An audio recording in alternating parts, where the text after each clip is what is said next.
Carole Crozet, bonjour, bienvenue sur notre chaîne Castelet Bonjour. qui s'intéresse à celles et ceux qui font vivre les arts de la marionnette. Est-ce que tu pourrais commencer par te présenter brièvement, s'il te plaît? Eh bien, déjà merci, bonjour à vous deux et merci de m'inviter à cette chaîne. Je m'appelle Carole Crozet, j'ai 60 ans et je pratique la marionnette à peu près depuis 35 ans. Et j'ai surtout eu un parcours de danseuse avant. Et la marionnette, elle est venue comme ça sur ma route, plutôt de la marionnette à gaine et de la marionnette portée.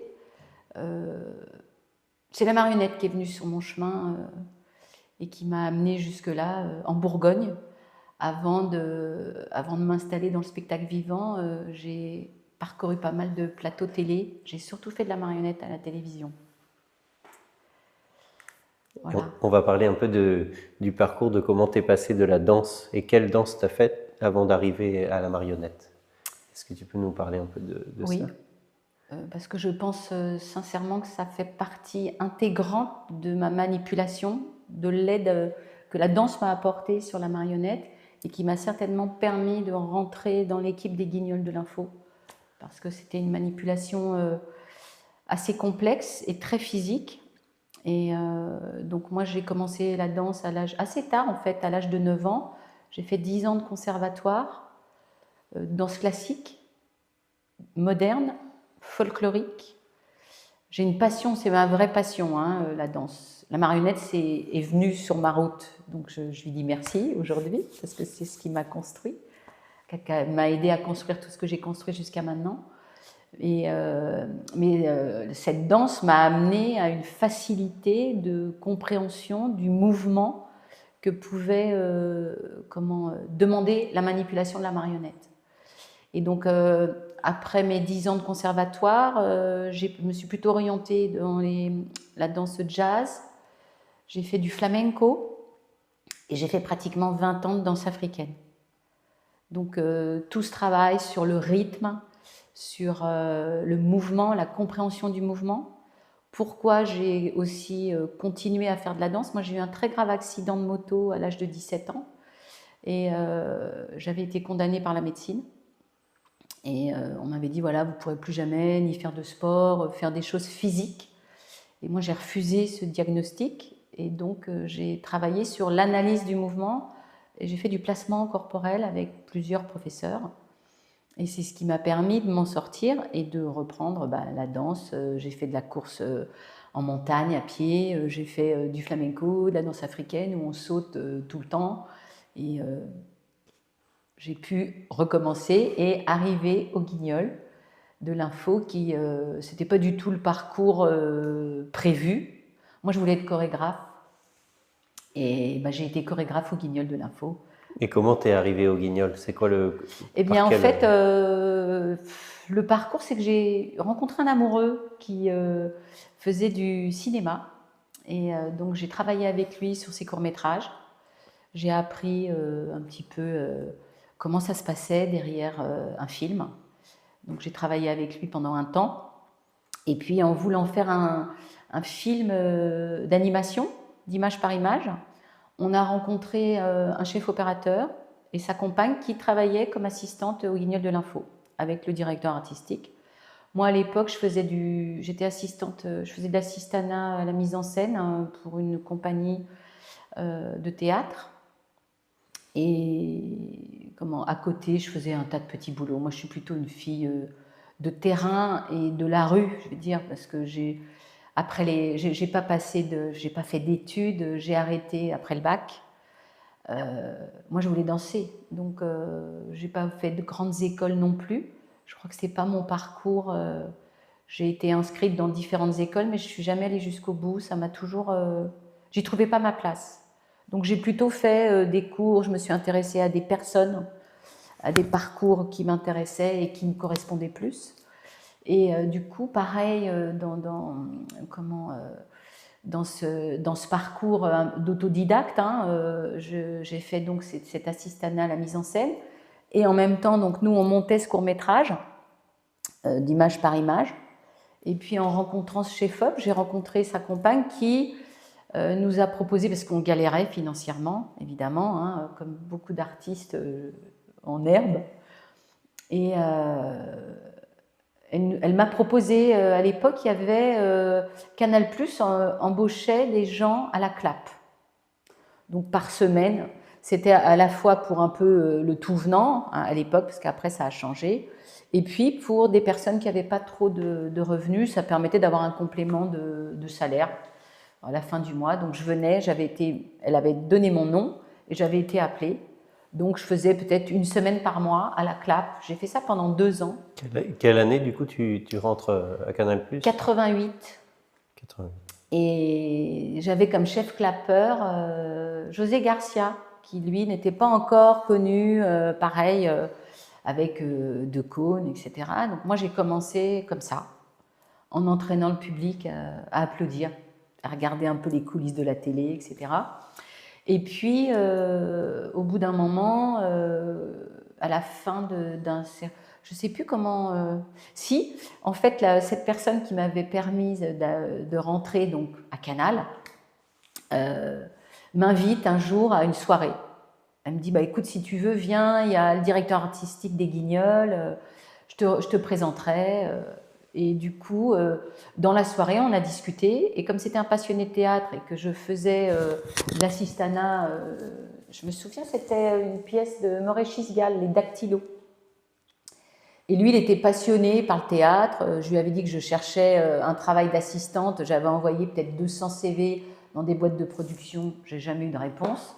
Et lui me dit, si tu veux, nous, au Guignol de l'Info, on commence en août les tournages. On prend des stagiaires. J'ai dit, bah oui, allez hop, banco, on y va. J'ai toujours un peu fonctionné comme ça. Et je me souviens à l'époque, je donnais des cours de placement à des particuliers. J'ai fait pas mal de petits boulots, moi, avant d'arriver. J'ai enseigné la danse d'une certaine façon, enseigné le jazz. J'ai remplacé une prof au cours de danse du Marais en danse africaine. J'avais fait pas mal de petits. Donc pour moi, c'était allez, on y va, on verra bien, quoi. Je découvre. Je suis assez curieuse là-dessus.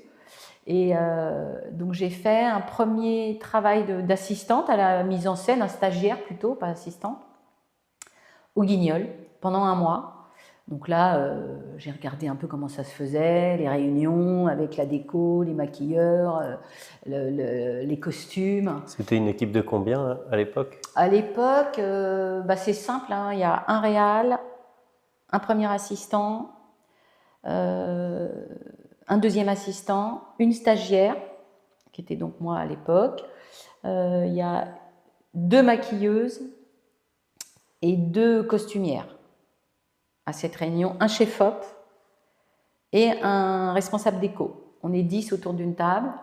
Le réalisateur, s'il a fait un storyboard, c'est génial parce qu'on peut vraiment se caler dessus et ça facilite. Parce qu'en fait, on travaillait sur une série de 4 sketchs.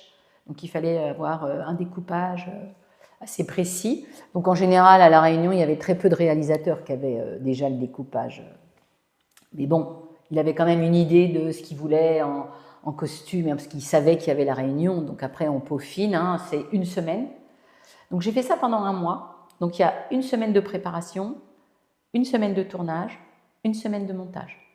Et le tournage, combien de personnes? Alors après, au tournage, moi quand j'ai démarré à l'époque, on avait... il y avait peut-être qu'une dizaine à peine de marionnettistes. Et qui venaient d'où? Comment ils étaient arrivés là? Alors eux, ils sont arrivés... il y avait une grosse partie qui faisait partie de la compagnie de Philippe Gentil, la première équipe de Philippe Gentil, qui a fait le tour du monde avec le numéro des Autruches, et puis lui, son numéro de Pierrot. Hein, c'est comme ça qu'il a commencé. Et tous ces gens avec qui il a fait les cabarets du monde entier, je crois, hein, ils ont tourné.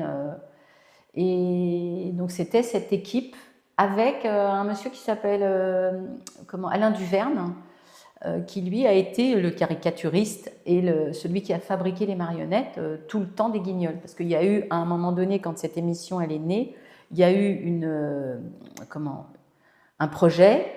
Il fallait candidater, il y a eu plusieurs groupes et c'est Alain Duverne qui a gagné.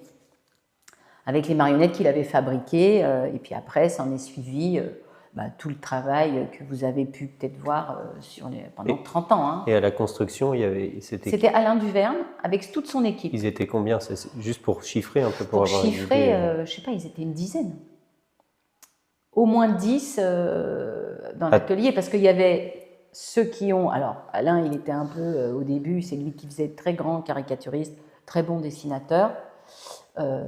J'en dirais pas autant au niveau de la manip, mais bon, peut-être qu'un jour il verra mais il saura pourquoi je dis ça. J'ai pas de problème avec ça. Et puis, il a formé un tas de gens hein, sur comment on fabrique une marionnette des Guignols. Hein. C'est long, c'est presque 1 mois, sans compter qu'il y avait toute une discussion avec toute l'équipe des auteurs et de la production, parce qu'il y avait une commande d'un politique, par exemple. Donc, lui propose une caricature, et elles ont beaucoup évolué entre les caricatures de début, c'est-à-dire les premières marionnettes, hein, celles de Chirac, celles de PPD, de Johnny. Elles ont été d'une certaine façon très caricaturales. Et par la suite, c'est devenu un peu plus, j'ai trouvé plutôt ressemblant, on va dire. Hein. On est sorti un peu de la caricature. Mais on lui faisait des propositions, c'était validé par la production et les auteurs. Ça part en fabrication. Pendant qu'il y a quelqu'un qui fait le moule de la tête en résine, il y en a qui sculptent les bus en mousse. Et ensuite, il y a des mains aussi qui sont moulées de la même manière que la tête. Hein. Donc, il y a une sculpture qui est faite en terre, un moule en résine, et ensuite, il y a du latex qui va être coulé dans ces moules et qui vont être cuits comme un gâteau. Hein. Et selon la température, même si vous avez la même composition, on n'a jamais le même résultat au niveau de la mousse latex. Ça, c'est incroyable. Parce que du coup, sur la longueur, les marionnettes vieillissent plus ou moins bien. Donc, c'est une des raisons pour lesquelles ils fabriquaient beaucoup de PPD, beaucoup de Stallone, toutes les marionnettes qui travaillaient très régulièrement sur le plateau, on avait des doubles. Parce que toutes les marionnettes qui avaient par exemple un mécanisme au niveau des yeux, ça casse. On est sur un tournage, si ça casse, il faut pouvoir le remplacer assez rapidement. Donc ça, c'était mes débuts, c'est comme ça que j'ai découvert... Et donc, quand j'ai eu fini, moi, mon mois de stagiaire, j'avais vu les marionnettistes faire, et donc j'avais été voir le directeur artistique en disant moi, je ne peux plus continuer, ce qui ne me payait pas à l'époque. Donc, je venais en stage, tout était gratos. Hein, ça a évolué par la suite, mais moi, quand j'ai démarré, on n'était pas payé. Donc, pas payé 1 mois, j'avais quand même 27 ans à l'époque. Et il fallait bien que je paye mon loyer, voilà, comme tout le monde, les charges. Donc je dis, moi, je ne peux plus travailler comme ça gratuitement.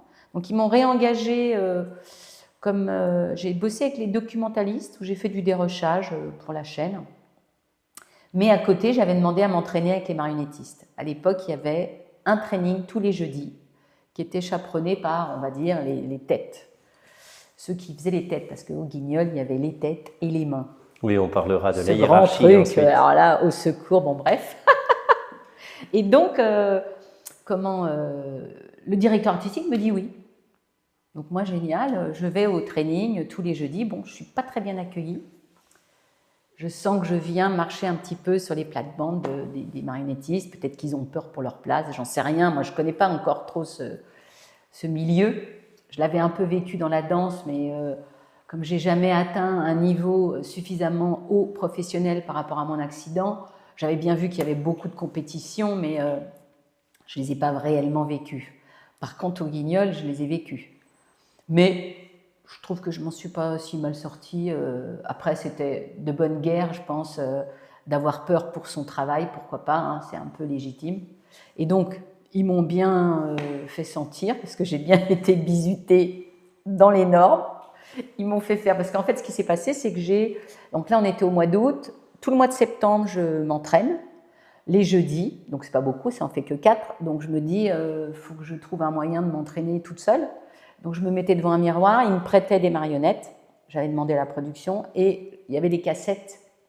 À l'époque, on travaillait encore avec des cassettes. Et devant un miroir, je m'entraînais devant le miroir pour travailler, parce que bon, la marionnette, c'était toujours, au Guignol, la marionnette, c'est face à une caméra, Donc pour être précis sur une caméra, sur un regard ou sur une orientation de geste, etc., comme on est deux, on avait un retour vidéo qui nous permettait de voir à l'image si on était bien et si on ne voyait pas nos têtes et ni nos coudes. Parce que c'était très, très physique. Donc là, pour le cadre, vous êtes debout quand vous On est manipulez. deux, il y a quelqu'un qui est dans la tête avec Ouais, c'est un ça. fil qui est relié aux yeux, qui est accroché à la ceinture et on fait le droite-gauche et les paupières en même temps qu'on fait ce qu'on appelle le lip-sync quand on parle. Et l'orientation du regard de la marionnette. Et on a notre partenaire qui fait les mains et qui nous accompagne.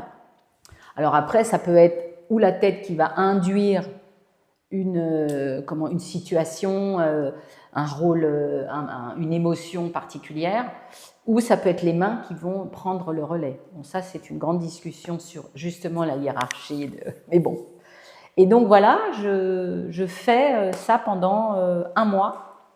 Et au mois d'octobre, bon, je sens que ça titille un peu, mais au mois d'octobre, il y a un premier sketch qui demande beaucoup plus de marionnettistes. Et là, la prod m'appelle en me disant, voilà, est-ce que ça t'intéresserait de participer à un tournage? Ça s'appelait la Combine à Nanar, ça je ne peux pas ne pas oublier, parce que j'avais manipulé Rocard.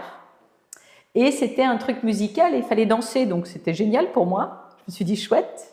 Bon, ça a été dur comme tournage parce que d'abord, tous les marionnettistes ne sont pas danseurs, n'ont pas forcément de rythme. Donc j'avais eu un compagnon de route qui ne savait pas du tout danser, c'était atroce, mais on s'en est quand même bien sorti. Et du coup, le fait d'avoir accepté ce premier contrat, ça ne s'est jamais arrêté. Ils m'ont rappelé, puis rappelé, puis rappelé. Donc moi, j'ai progressé au fur et à mesure. J'ai continué à aller au training quand même, hein. J'ai continué à m'entraîner. Et après, j'ai fait partie intégrante du groupe. Il y a peut-être 4 personnes qui sont rentrées en même temps que moi. Et donc, on est passé d'une quinzaine on a fini à 35. 35 marionnettistes. 35 marionnettistes pour faire la globalité de l'émission. Et vos contrats, c'était des contrats pour chaque... Par pige. Ouais, des... On est resté pigiste pendant ce qui n'était pas du tout... C'était pas un contrat d'intermittent? Si. Si, c'est ça. On était par pige, par oui, intermittence, mais c'est vrai que pour certains, je veux dire, moi je dis toujours, parce qu'il y a eu toute cette petite guéguerre entre ceux qui font de la télé et ceux qui font du théâtre, parce que je me suis retrouvée quand même dans plein de situations, on disait, ah mais vous ne faites pas la marionnette parce que c'est de la télévision. Je passais 150 jours par an avec une marionnette dans les mains. Je ne sais pas si beaucoup de gens de théâtre peuvent en dire autant, et que c'était une sacrée école pour moi. Et donc, je me suis longtemps pas considérée comme une marionnettiste, parce que c'est vrai que je ne me sentais pas légitime, le fait de ne pas avoir fait, d'avoir été à Charleville ou d'avoir été dans d'autres, c'était un peu étrange pour moi, comme j'ai toujours un peu fait les choses quand ça s'est présenté sur ma route. Moi, j'ai toujours fonctionné comme ça, donc j'ai mis du temps à me sentir légitime dans mon travail avec la marionnette. Est-ce qu'il y a eu des gens qui sont venus de Charleville et qui sont venus travailler et qui n'ont pas pu manipuler parce que c'était trop compliqué, trop dur? Il y a personne qui a travaillé pour les Guignols qui est passé par l'école? Il y en a qui ont travaillé pour les Guignols? Non. Ils sont venus voir, mais ils sont pas restés. Il y en a qui sont venus, il y en a quand même parce qu'il y a eu une année où on a quand même été enfin invités. Bon, maintenant, parce qu'il y a une femme qui a travaillé avec nous et qui travaillait, ou qui était, je crois, la compagne du maire, un truc comme ça de Charleville. Je ne me souviendrai pas, Liliana, elle s'appelait. Liliana, elle n'est pas restée longtemps, c'était compliqué. Voilà, ce n'était pas une des grandes marionnettistes, parce que ce n'était pas facile. Tout le monde ne pouvait pas avoir accès à ce type de manipulation. D'abord, parce que c'est vrai qu'en théâtre, on est en position directe avec sa marionnette. On a un regard, même si on est vous connaissez bien le principe du guignol, on regarde sa marionnette, on travaille avec. Là, à la télévision, vous ne regardez pas, on est toujours sur une image qui est projetée et inversée.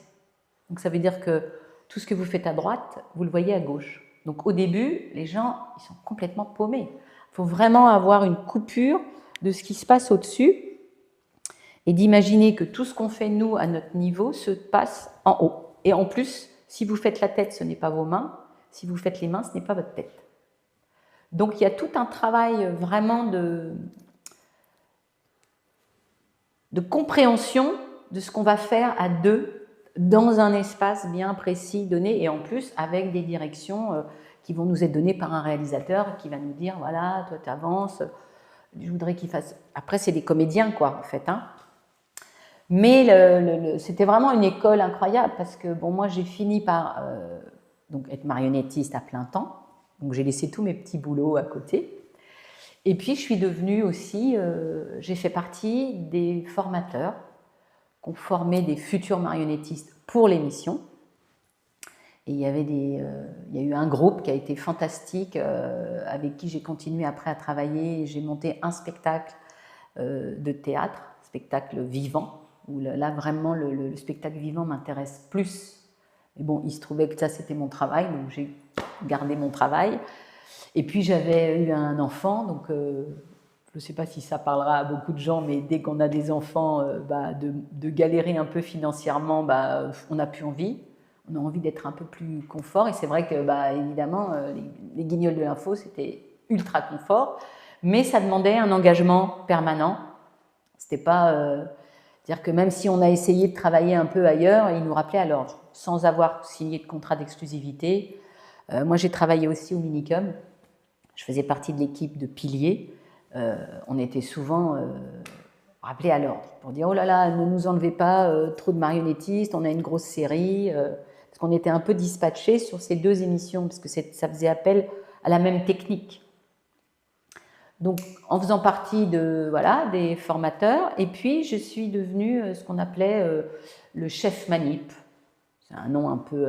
c'est-à-dire que là, tu manipules plus, tu es en collaboration avec le réalisateur, qui lui t'amène un storyboard, un découpage, et toi tu lui dis ça c'est possible, ça c'est pas possible, ça il faut fabriquer quelque chose de particulier. Là on va voir les marionnettistes qui vont être figurants dans le fond, parce que bon, il y a toujours une perspective, et nous on est en dessous, donc il ne faut pas nous voir, hein, le cadre c'est toujours au bas de la marionnette. Donc là on travaille en collaboration et avec les costumières, mais avec la déco. Où on dit, là, tu me mets un castelet là, un truc pour cacher, là, lui, il va avancer, ça serait bien qu'on ait ça, et un travail de collaboration avec celui qui filme, le caméraman. Où là, tu lui dis, moi, quand je vais arriver là, ça serait bien que ta caméra soit là pour que je puisse me cacher. Enfin, c'était tout un travail ultra intéressant. Enfin, moi, j'ai adoré faire ça.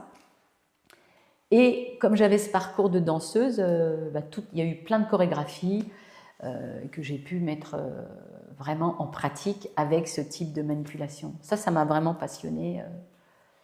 Le castelet, il était fait plutôt par la prise que par des... Les deux, en fait. Oui, il y avait les deux. C'était vraiment les deux. Et nous, on était contents quand il y avait certains cadreurs qui venaient parce qu'on savait qu'on allait gagner du temps. Parce que c'était vraiment une compréhension de comment le marionnettiste allait travailler. Parce que bon, quand on avait des grands... Par exemple, si on faisait un plan séquence, parfois, on nous mettait des moniteurs un peu, tu vois, sur tout le parcours, mais on avait parfois des ceintures avec le moniteur. Donc, tu as la marionnette qui pèse, quand tu avais un Stallone avec une grosse mitraillette qui fait genre 5 kilos à bout de bras, plus ton moniteur, plus il faut se baisser, où tu es carrément les genoux au sol, ou complètement comme ça, où le mec il te dit on voit ta tête encore, mais anatomiquement parlant, si tu veux, tu ne peux pas baisser plus que l'extrême de l'extrême. Donc c'était. Et vous êtes toujours à deux en plus dans cette. La plupart du temps. Oui, c'est ça. Et parfois en tête-main, mais c'était moins beau. Ça, c'est plus quand tu fais de la figuration. Et parfois, on était plus quand c'était des gros bonhommes en fond vert. Où là, je me souviens, on avait fait Hulk, là, le gros bonhomme vert. Tu as un mec dans la tête parce qu'il faut tenir le buste. Et puis on est deux de chaque côté avec nos tenues vertes là. Et c'était vraiment une école incroyable parce qu'on manipulait à la fois de l'objet, de la marionnette portée et de la grosse marionnette à gaine. Grosse école. Et à la fois, on faisait donc du tournage et on était dispatché sur le direct.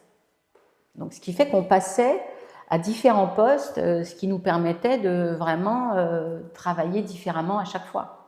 Et en théâtre noir, quand tu étais dans la lucarne. Donc ça nous a fait toucher à plein de choses. Et quand c'est les voix, j'avais une question sur les voix. J'ai posé des questions un peu simples, mais qui faisait la voix? Alors, c'est les imitateurs. Il y avait des imitateurs. Les imitateurs, ils étaient à peu près... il y avait, alors évidemment, l'essentiel qui a fait 80% des voix, c'était Yves Lecoq, très grand imitateur. C'est le seul que j'ai vu, tu vois, où il y avait par exemple un direct d'écrit où il n'y a que ses voix à lui, et il est capable de faire tout le direct en se coupant lui-même des voix qu'il va faire. Et tu ne vois pas, tu n'entends pas. C'est impressionnant. Et comment vous faisiez pour être avec lui pendant le direct? Alors, c'est toujours pareil. Au début, c'était compliqué. Hein, moi, quand j'ai appris le leaping, et après, c'est une habitude. Hein. C'est-à-dire que tu t'entraînes. Et puis, on a tous une certaine façon de parler. On a une musicalité qui nous est propre. Et ça, c'est un truc que tu entends à force. Tu vois, c'est comme le réflexe quand Anastasia, elle manipule, elle a des réflexes à elle. Quand tu joues de l'accordéon, tu as des gestes que tu vas faire. C'est pareil pour le... Tu es habitué à entendre et du coup à avoir le bon moment où tu vas fermer la bouche, ouvrir la bouche. Alors parfois, il y avait des petits... Mais c'était rare. Et puis, on avait quand même, si tu veux, quand il y avait le direct, les sketchs étaient donc préécrits, ils étaient forts. Hein, les auteurs, il y avait toujours des sketchs écrits très à l'avance. Mais donc, les gars, ils lisaient, ils écoutaient toutes les actus. Ils épluchaient tout. Donc du coup, ils pouvaient très bien avoir écrit un sketch au mois d'août qui était diffusé en septembre ou en octobre. Parce qu'il y avait un truc qui allait être annoncé que personne n'avait, mais eux, ils avaient déjà ou senti, pressenti, ou déjà les tuyaux, parce qu'on était quand même connus pour ça. Et le direct est écrit chaque jour. Donc chaque jour, il y a une écriture. C'est validé vers 15h. Toi, tu arrives à 16h, tu fais une première écoute. On fait une lecture avec tous les marionnettistes. On était 10 à peu près sur le direct. Et les imitateurs, donc il y avait toujours Yves. Il était tout le temps là puisque lui, il faisait PPD, hein, avant tout. Et puis ensuite, ils appelaient les personnes qui faisaient les voix des personnes pour qui on avait écrit. Quand il y avait une voix de femme, il y avait Sandrine. Il y a eu d'autres femmes, une femme d'un certain âge qui faisait les voix d'enfants, c'était impressionnant. Parce qu'en fait, quand tu prépares une série, une fiction, il y a un enregistrement de voix de ce qui a été écrit pour ce qui va être tourné. Et nous, en tant que préparateurs de la manip, on va à l'enregistrement des voix. Donc moi, j'ai eu la chance de rencontrer plein de gens qui font de la doublure et des voix incroyables. Ça, c'était vraiment... Et donc là, quand on fait le JT, le direct, c'est pareil. Donc en fonction des personnages, parce qu'il y avait des personnages dont Yves ne faisait pas les voix, mais c'était rare, hein, il faisait 80% des voix. Daniel, il faisait pas mal de voix aussi. Sandrine, bon, quand il y avait des voix de femmes, mais il y avait d'autres personnages comme... je ne sais plus quelle... il y avait d'autres femmes, d'autres... bon, en tout cas, ça tournait pas mal. Donc, on faisait une première lecture et après, on allait... on nous donnait le casting. Donc, on nous disait, ce soir, tu fais PPD. Celui qui faisait PPD, il restait à PPD. Par contre, toi, tu fais l'invité, mais après, tu passes en lucarne parce qu'on a besoin de machin. Donc, tu passais de l'invité à vite, tu mettais ton costume, tu montais, tu prenais la Mario, tu faisais ta lucarne, tu ressortais, tu redescendais pour aller faire la fin. Donc, fallait vraiment être... Et ça durait 7 minutes et quelques. Et pendant ces 7 minutes et quelques, il fallait être au taquet. Et le studio, il était grand comment? Là, c'est des grands plateaux, c'est un grand plateau. Avec, vous aviez votre plateau pour les Guignols? Nous, on avait, oui, obligatoire, parce que tu avais, tu sais, le fameux décor, la production et puis la direction artistique tenait vraiment au contexte avec PPD, la lucarne, donc ça demandait quand même de la construction particulière, avec le grand castelet, et en dessous, on avait tous nos moniteurs. Si tu avais un invité, 2 invités, tout est prêt. Les caméramans, les gros plans, les plans en mouvement, il y avait toujours une façon de réaliser.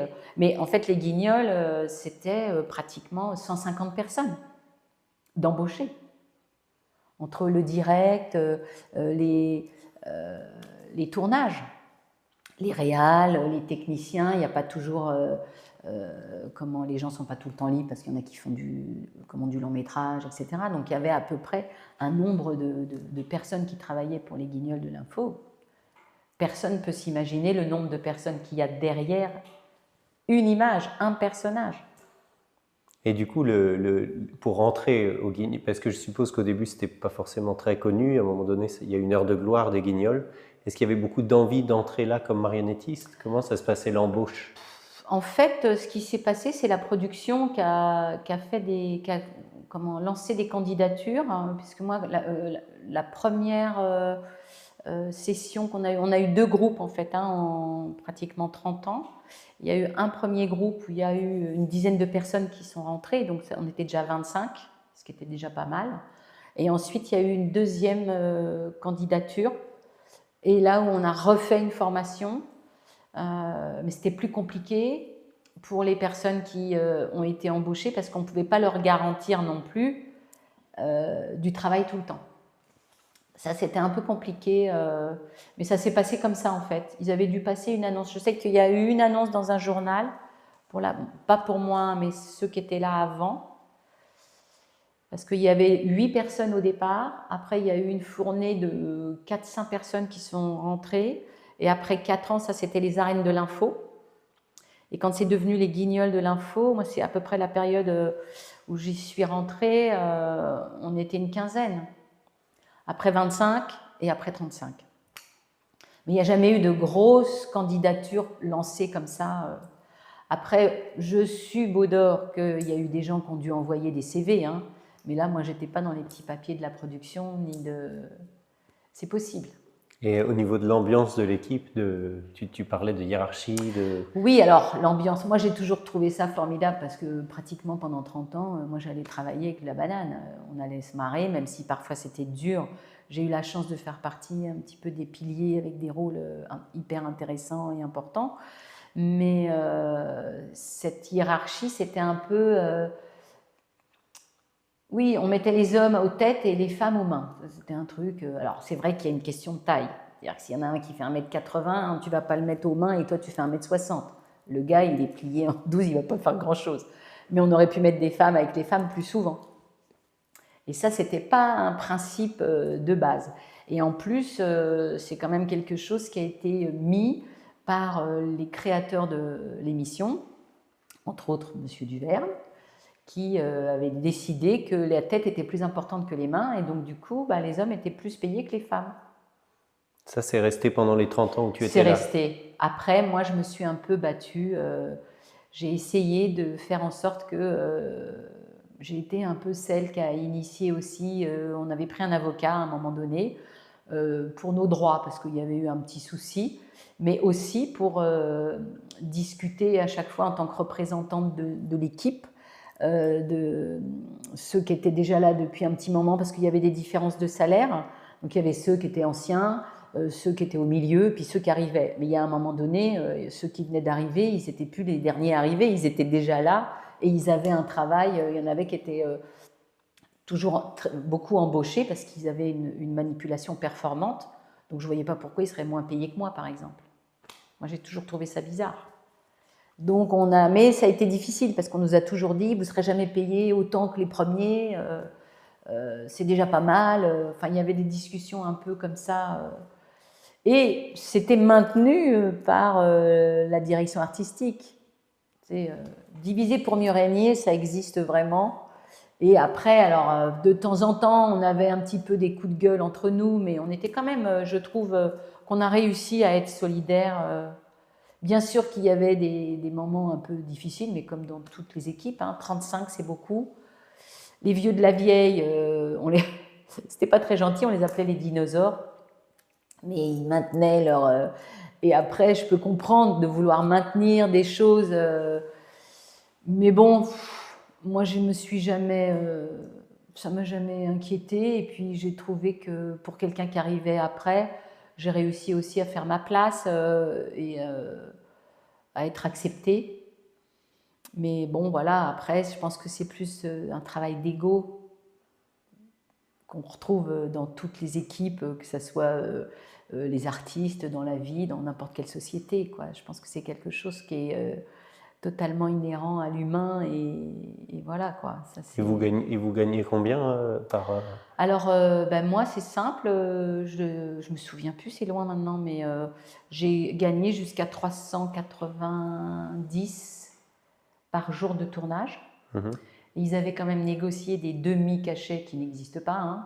Mais quand on faisait le direct, comme on n'était là que le soir, je crois que c'était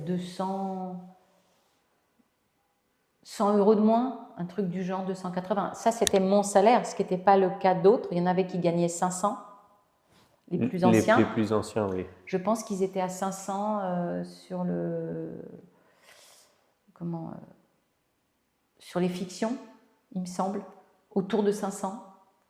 Pour les jours entiers de tournage. Ouais. Et il devait être à 400 sur les directs, je pense. Et alors, comment toi, tu as vu la fin comment tu as vu cette fin des Guignols? Est-ce que c'était uniquement quelque chose qui arrivait du dessus ou quelque chose qui se plaçait aussi dedans? Pourquoi ça s'est arrêté? Les deux, moi je pense il y a eu vraiment une volonté, parce que bon, les Guignols ont été attaqués pendant tout leur parcours, ils ont toujours gagné à peu près leur procès, hein, puisque c'était de la caricature. Et donc on a senti le vent tourner quand il a commencé à y avoir de la censure, qu'on n'avait jamais eu avant. Et pratiquement pendant 10 ans, on a toujours entendu ça ne recommencera pas l'année prochaine. Donc tous les ans, quand on partait en vacances, on partait un mois, le mois de juillet, et on reprenait en août les fictions, et puis le direct redémarrait en septembre. Et pendant 10 ans, ça va pas recommencer. Bon, ça a quand même duré 30 ans, hein, un peu plus après, parce que je les ai fêtés les 30 ans. Et là, on a senti, il y a eu un été où on avait été prévenu par la direction artistique en disant bon, ça sent mauvais, la chaîne va être achetée, Bolloré va arriver, etc. Voilà ce qui a été dit. Et je sais qu'il est venu quand il est arrivé. Il y a eu une réunion du personnel où les marionnettistes n'ont pas été invités. Parce que, alors qu'il vient quand même à l'émission Les Guignols de l'info, hein, il ne s'adresse pas aux intermittents. On ne fait pas partie de son émission. Donc, et il avait commencé sa réunion par « Le temps de l'insolence est terminé ». Ça a commencé comme ça. Bon, déjà, ça donnait un peu le ton. Notre directeur artistique a dit « Ouais, on ne va pas se laisser faire, on se serre les coudes, etc. » Donc nous, on était tous prêts à être présents et à se battre voilà, pour que ça perdure. Et puis ça a été que des mots, parce qu'en fait, on est resté 6 mois sans travailler, du jour au lendemain. Moi, je faisais 1300 heures par an. C'est quand même conséquent. Là, plus rien du tout en 6 mois. Donc, on démarre au mois d'août, on croit démarrer et on nous dit à chaque fois non, c'est reporté. Non, c'est reporté. Parce qu'ils ne voulaient plus tourner sur les studios où on était. Il fallait qu'on aille là où il y avait sa chaîne. Je sais plus où c'est, Boulogne. Bon, avec des studios pas du tout adaptés pour la marionnette tels que les Guignols. Donc, on avait des studios bas de plafond. Donc, nous, ça nous mettait, on était pliés en 12. Le gars, il vient, mais il ne prend pas du tout en considération notre quand même expérience de 30 ans de tournage. Donc, on sait exactement ce qu'il faut, là où on ne perd pas de temps, là où ça va coûter moins cher à la production. Et ça dure 6 mois. Et les gars, ils nous appellent le dimanche, alors qu'on ne travaillait pas le dimanche, nous particulièrement, pour nous annuler le lundi. Sauf que ça, au niveau de la législation, quand tu es annulé moins de 48 heures avant, ton contrat est dû. Rien, zéro, comme ça jusqu'à... Donc moi, j'ai pris la décision, je suis la première à être partie. J'ai demandé un départ à l'amiable, qui m'a été refusé parce qu'ils m'ont donné 3 queues de cerises. Et j'ai dit OK. Donc je les ai attaqués au prud'homme. Je vais dire que j'ai gagné au bout de 2 ans et que mon procès a fait jurisprudence. Puisqu'après, l'émission elle a dû durer encore 3 ans derrière, mais ça a été une catastrophe. D'abord, c'était plus du tout le ton des Guignols qu'on connaissait, hein, plutôt people, et puis un peu... puis c'était grossier en termes d'écriture. La manip, pareil, ça avait complètement... il n'y avait plus du tout l'éthique, l'exigence qui avait toujours été demandée aux marionnettistes. Et puis, on a été laissé tomber par le directeur artistique qui a retourné sa veste direct. Bon, je pense qu'on avait dû lui proposer un gros chèque. Hein. Ça, à mon avis... Oui, parce qu'à chaque fois, dans ces fins de contrat, on a des clauses de confidentialité qui nous empêchent de parler de oui, ce qui s'est passé, ils te le disent, bien sûr. Mais bon, c'est complètement stupide, puisqu'on le sait, c'est tellement écrit, c'est criant. Je veux dire, quand on voit comment les Guignols sont partis, ils ont été massacrés. Ça a été... puisque je pense qu'il y a énormément de personnes qui regardaient les Guignols. Si on les avait vraiment écoutés et si on leur avait demandé leur avis, l'émission, elle existerait toujours. Là, ça a été... c'est du sabotage. Et puis, je pense sincèrement qu'il y a eu beaucoup de politiques qui n'ont pas du tout aimé l'image qu'on a donnée d'eux, même si c'était de la critique caricaturale, et qui ont été très contents que ça s'arrête. D'ailleurs, c'est une des raisons, je pense, pour lesquelles il n'y a plus eu de... On n'avait plus accès aux marionnettes. On ne sait pas où sont passées toutes ces marionnettes. Il y avait au moins il y avait 300 ou 400 marionnettes. Quand on voit ce que ça coûte, la fabrication d'une marionnette qui était aux alentours de 10 000 € quand même, un truc du genre. Hein. Où sont passées ces 300 marionnettes? Surtout qu'elles doivent le latex le doit latex, s'abîmer depuis. Voilà, si c'est pas entretenu avec du talc, que c'est pas la lumière du jour, pas d'humidité, etc. Ça biscotte, faut y faire attention, quoi. Mais bon, voilà, moi je suis très contente d'avoir participé à cette aventure. J'ai eu la chance de rencontrer des gens incroyables. Je suis très contente d'avoir rencontré Philippe Gentil, puisque lui était plutôt dans le spectacle vivant. Et je me souviens que la première année où j'étais au Guignol, j'ai eu le droit, on m'a offert un stage, j'ai été payée pour apprendre. Ça m'était jamais arrivé de ma vie. Le Canal nous avait payé 1 mois de stage avec des intervenants, donc, dont Philippe Gentil, une personne de l'école Lecoq d'Orly. On avait travaillé le masque neutre, c'était fabuleux. Et une femme qui s'appelle Odile Rouquet, que moi j'ai toujours souhaité rencontrer, et qui travaillait sur l'analyse du mouvement, mais qui ne s'adressait qu'aux compagnies professionnelles. Donc là, pour la première fois, je faisais partie d'un groupe, et du coup, j'ai eu la chance de pouvoir bénéficier de ça. Et puis, régulièrement, tous les ans, la production nous offrait, je veux dire, de la formation continue. Et on a eu la Ligue d'impro qui est venue nous faire des ateliers réguliers. Ça m'a ouvert, j'ai fait plein de choses. Après, les Guignols m'ont permis aussi d'être au Minicum. J'ai fait de la publicité, pas mal, où j'ai été appelée en tant que responsable à gérer d'autres types de manipulations. Et pour moi, c'était vraiment une super école parce que j'ai appris plein de choses et qui m'ont permis finalement de travailler dans différents domaines, y compris au théâtre. Et donc après, tu es devenue du coup marionnettiste au bout de 30 ans quand même. Ça, tu t'es ouais. considérée comme marionnettiste. Oui, peut-être, je ne sais pas. En fait, c'est vrai que pour avoir eu cette critique à un moment donné, comme moi, ce n'était pas un métier que j'avais décidé de faire en fait. Hein, c'est la marionnette qui est venue sur ma route. Et que du coup, c'est vrai que je me suis posé cette question. Je me suis dit, ouais, mais toi, tu ne fais pas de théâtre. Regarde, il y en a, ils font des grandes scènes, etc. Et puis c'est en vieillissant que je me suis dit, après tout, on a tous sa propre valeur et son propre chemin. Et que à chaque fois qu'on m'a demandé de faire quelque chose avec une marionnette, ça s'est toujours très bien passé. Et j'ai toujours été capable de le faire. Donc je me suis dit, la seule chose que je n'ai pas faite, c'est de la marionnette à fil. Ça ne s'est jamais proposé, ça ne m'attire pas plus que ça, mais je serais curieuse de comprendre comment ça s'articule, parce que ça m'intéresse par rapport au mouvement, en fait. Ce qui m'a toujours intéressé, c'est le mouvement. La vie, c'est le mouvement. Quand on ne bouge plus, c'est fini. Donc, pour moi, c'était ça. Et puis, d'amener la danse à la marionnette. Donc, mon premier gros spectacle que j'avais monté pendant les Guignols, ça s'appelait, parce que je vais le ressortir autrement, ça s'appelait Le Voleur de Soleil. Et on était 11 sur scène. Donc aujourd'hui, autant dire que c'est invendable. En plus, moi, je suis juste Carole Crozet au fin fond de la Bourgogne. j'ai pas fait de scène ni nationale, ni... donc, je ne vais pas arriver comme ça avec 11 personnes avec moi. Mais ça a été une aventure extraordinaire. J'ai travaillé avec 11 personnes, un comédien, des marionnettistes. Et donc, on a fabriqué des marionnettes à moitié en projection portées sur le haut du corps et le reste accroché au bas du corps pour pouvoir faire les danses africaines traditionnelles. Donc ça, c'était génial. Et donc, quand les Guignols se sont terminés, je me suis dit, je vais reprendre ce travail.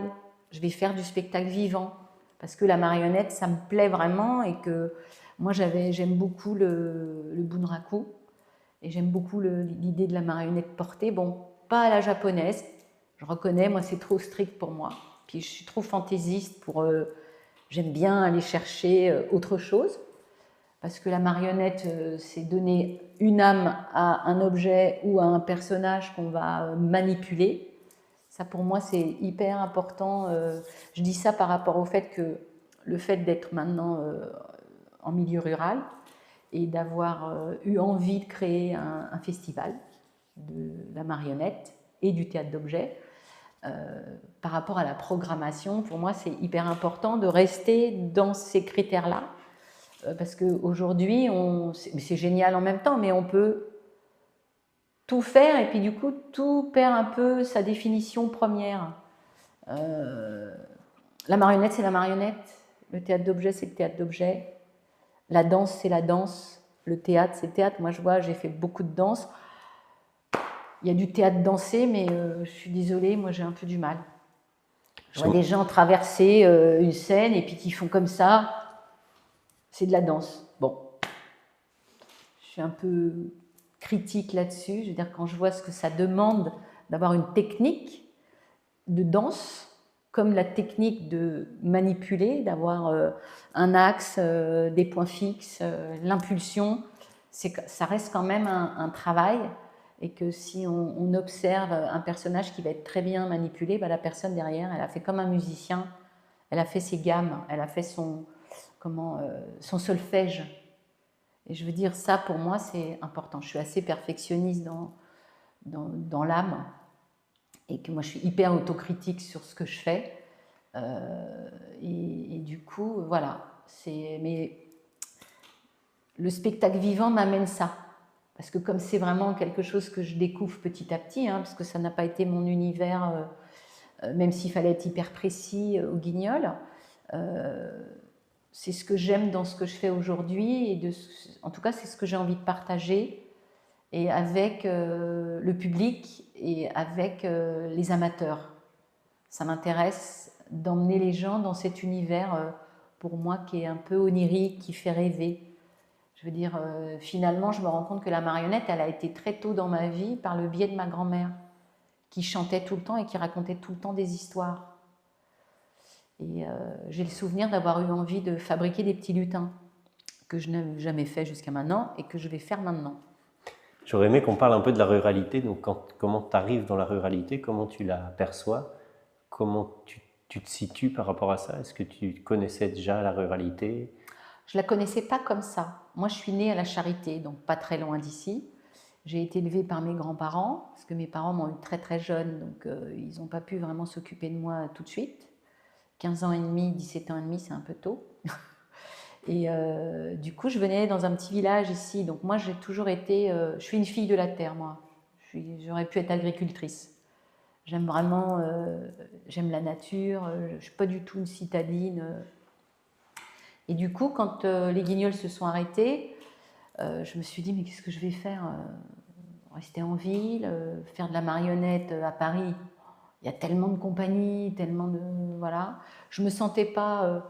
Enfin, j'aurais pu le faire, j'avais 50 ans. Et à 50 ans, quand vous perdez votre travail et que vous recherchez un travail, ben, on vous prend pour une débile, en fait. C'est comme si vous n'aviez rien fait avant. Alors surtout si on reprend, on va dire, on essaye de trouver un travail dans le régime général. Au niveau de la marionnette, comme je sortais de la télévision, compliqué. Hein, tu n'as fait que de la télé. Bon, ok. Donc du coup, J'ai eu 2 ans un peu de flottement, ça n'a pas été facile. J'ai fait une sorte de bilan de compétences là, avec l'AFDAS. Et puis du coup, j'ai suivi une formation produire et organiser un spectacle vivant. Parce que je voulais savoir un petit peu par quoi il fallait passer et comment il fallait faire pour pouvoir créer son propre spectacle et le vendre. Ça m'a apporté beaucoup de choses. Et puis du coup, au bout de 2 ans, le temps que ma fille finisse ses études à Paris, son cursus, puisqu'après elle partait à l'étranger, j'ai dit je pars à la campagne, là où je suis née, je retourne aux sources et je vais faire de la marionnette à la campagne. Je me suis dit, bah, on verra. Je suis un peu, voilà, je m'accroche et puis je me suis dit, je ne vais pas enlever tout ce que je sais faire en fait. Ce que je sais faire, je saurai toujours le faire et je vais le transmettre et je vais le proposer. Donc les 2 premières années ont été dures parce que c'était le Covid. Donc démarrer une activité pendant le Covid. Mais j'ai eu la chance, la 2e année, d'avoir rencontré un prof de français dans un petit stage de vannerie, parce que moi j'adore la vannerie. Et en se présentant et en disant ah bah voilà, moi je suis marionnettiste, elle m'a proposé de venir au collège et de proposer un travail autour de la marionnette. Et en fait, ça a commencé comme ça pour moi. J'ai eu un premier contrat énorme où j'ai bossé avec 5 classes. Et on a travaillé sur les fables à la base de La Fontaine. Et puis les enfants, les classes ont écrit leurs propres fables. Et puis comme on n'a pas pu jouer parce que c'était interdit, j'ai proposé de filmer. Donc j'ai fait un film avec 150 élèves. Comme c'était ma spécialité, la marionnette face à la caméra. J'ai trouvé un jeune gars qui travaillait à Bourges, qui est venu m'accompagner et qui a filmé avec moi. Et là, on a tourné pendant une semaine. Donc, j'ai travaillé toute l'année avec les enfants, chaque classe. Et après, j'avais programmé une semaine, un tournage par classe et tourner leurs fables. Alors, de manière très basique, parce qu'on n'avait pas de retour plateau, des feuilles de décor. Mais on s'est très bien débrouillé. Et surtout, c'était amener la marionnette et montrer les coulisses d'un tournage aux enfants. Et ça s'est hyper bien passé. Donc ça a commencé comme ça. J'ai fait des stages ici. J'ai proposé des stages d'été pour les enfants. 2 ans de suite, j'ai eu 8 enfants qui sont venus, les mêmes. C'était super. Maintenant, ils sont grands. Quand ils viennent me voir. Et il y en a qui m'ont dit « Oh, je referais bien de la marionnette avec toi. Ça, c'est chouette d'avoir laissé ce… » Et puis, j'ai ouvert un atelier pour adultes que j'ai appelé le cabaret citoyen. Et ça a été une première expérience que je vais recommencer. Mais là, il s'est passé tellement de choses que je n'ai pas eu le temps de remettre ça dans le planning.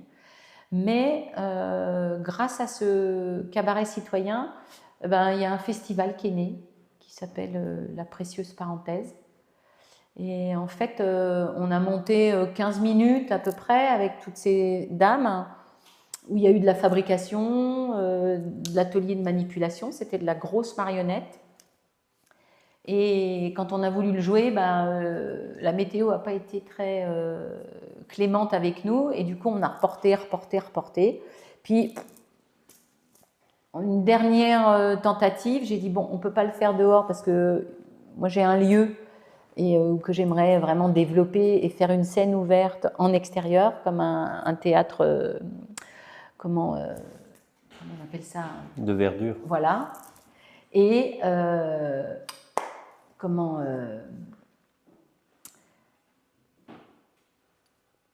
je souhaitais, je me suis dit bon allez, je demande à la mairie, et la mairie a accepté de me prêter la salle des fêtes, et je l'avais 3 jours.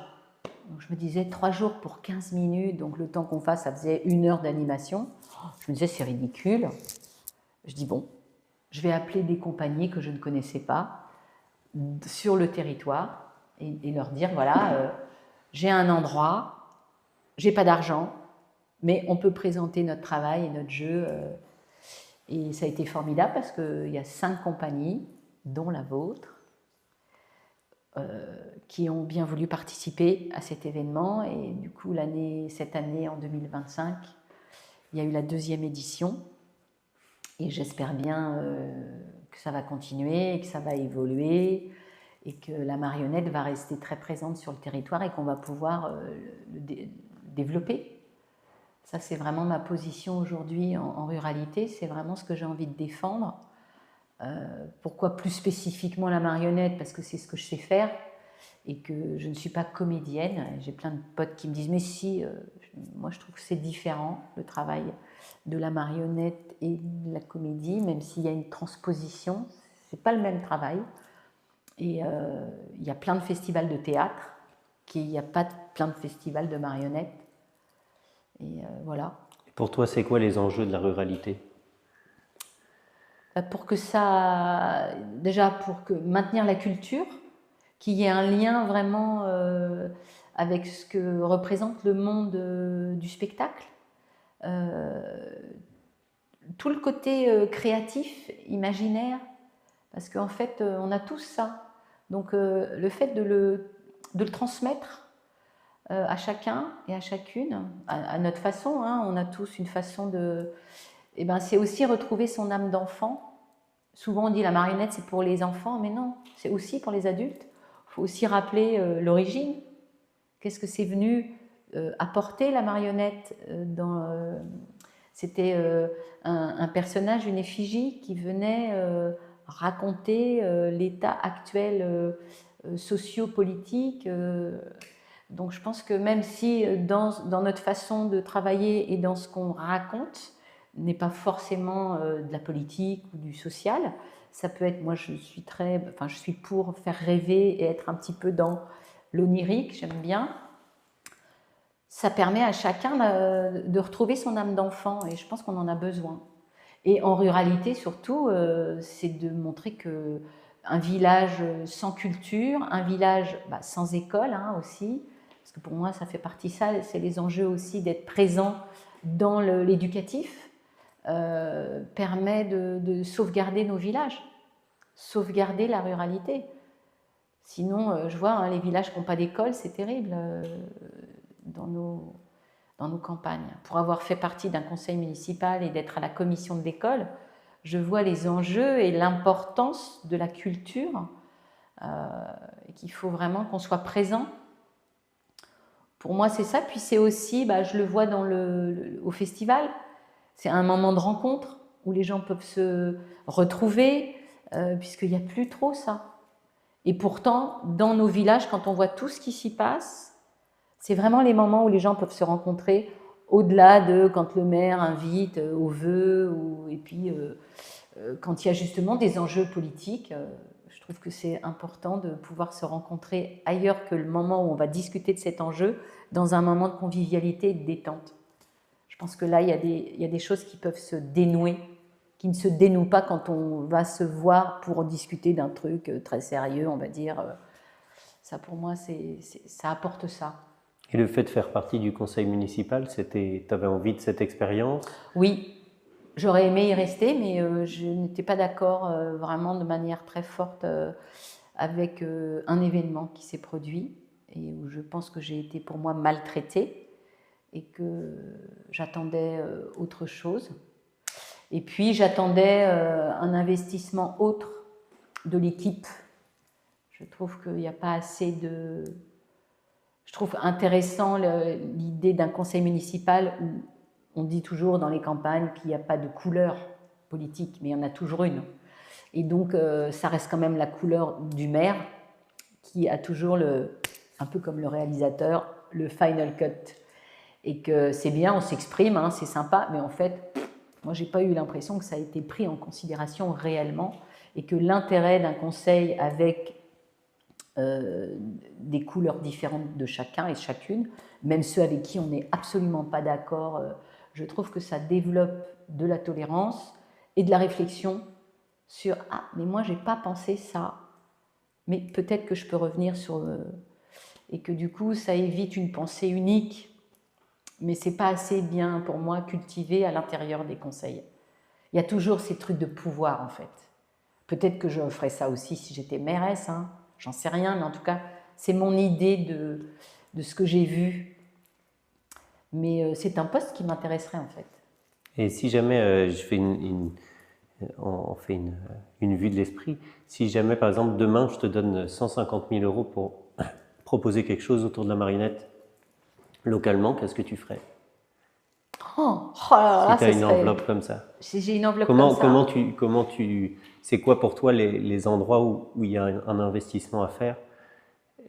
C'est en tout, hein, c'est-à-dire Oui, aussi bien, des tu lieux peux de choisir de spectacle. faire que des ateliers, Des de lieux de faire. spectacle, pour moi, c'est avant tout, dans peut-être différentes communes ou prendre des communes un peu clés, on va dire, et faire un vrai lieu de spectacle à l'intérieur desquels on peut jouer,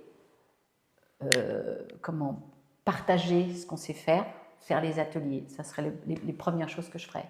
Et j'organiserais des semaines ou les vendredis de la marionnette, quelque chose de récurrent, quelque chose qui revienne, qui soit un petit peu comme on mange à midi, et ben le vendredi on fait de la marionnette. Le vendredi on va au spectacle, comme on allait avant au cinéma. Pour moi, je ferais ça. Et j'essaierai de réunir un maximum de gens de compagnie et de dire bah, cette année c'est vous qui va aller, par exemple, ça va être la compagnie Intel qui va démarrer le festival. L'année d'après, ça sera une autre.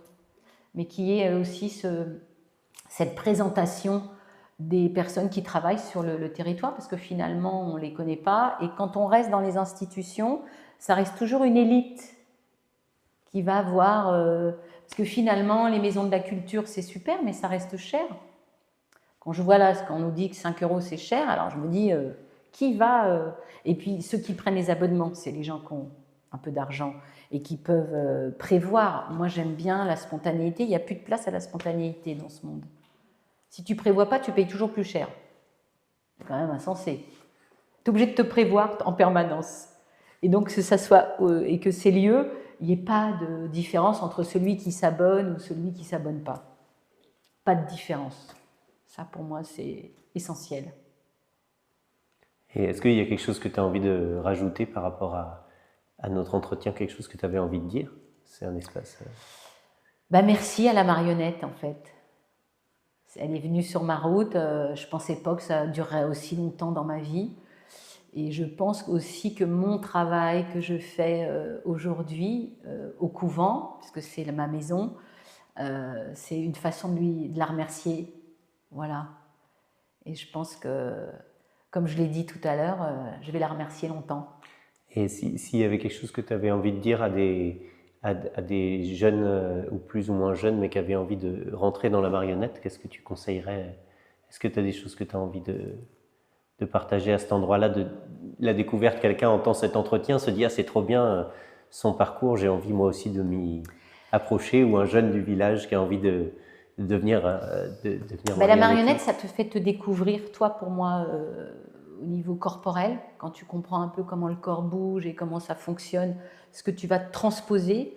Et parfois, c'est difficile de le dire soi-même, surtout quand on est ado. Et je trouve que la marionnette, c'est un super médiateur.